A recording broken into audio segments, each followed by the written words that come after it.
এ যেন বিষাক্ত সাপের লেজে পাড়া দেওয়া। জাকের আলীকে চেতিয়ে দিয়ে বিপদে পড়লেন আলজারি জোসেফ। হজম করলেন দুটি ছক্কা, একটি চার। এরপর দারুণভাবে নিজের মাসেল দেখিয়ে দিলেন জাকের আলী। তাতে রীতিমতো বেকুব বনে গেলেন আলজারি জোসেফ। আগের দিন যেখান থেকে শেষ, আজকে সেখান থেকেই শুরু। 193 রানে 5 উইকেট হারিয়ে চতুর্থ দিন ব্যাটিং শুরু করে বাংলাদেশ। তবে জাকের আলীকে দুর্দান্ত সঙ্গ দেওয়া তাইজুল ইসলাম এদিন বেশিক্ষণ উইকেটে থাকতে পারেননি। 50 বল খেলে 14 রান করে ফিরে গেছেন প্যাভিলিয়নে। তাইজুল ইসলাম ফিরলে সবাই তাকিয়েছিল মুমিনুল হকের দিকে, কিন্তু মুমিনুল হক তো আরো বেশি হতাশ করলেন। 4 বলে ডাক মেরে ফিরলেন প্যাভিলিয়নে। আসলে মুমিনুল হকের হলোটা কি? তবে জাকের আলী যেন ওয়ান ম্যান আর্মি।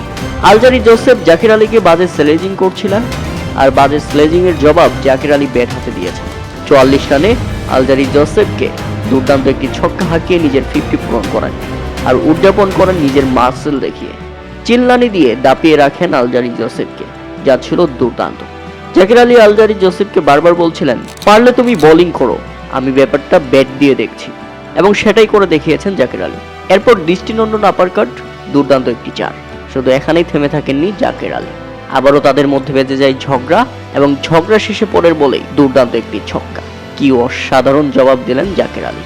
তাতে রীতিমতো হতাশ হয়ে পড়লেন আলজারি জোসেফ। তিনি হয়তোবা মনে মনে ভাবছেন, সাপের লেজে পাড়া দিয়ে কামড় খেয়ে ফেললেন তিনি, যেটা তিনি অনুভব করতে পেরেছেন টেস্টের মতো ক্রিকেটে টানা 3 বলে 2টি ছক্কা, একটি চার হজম করে।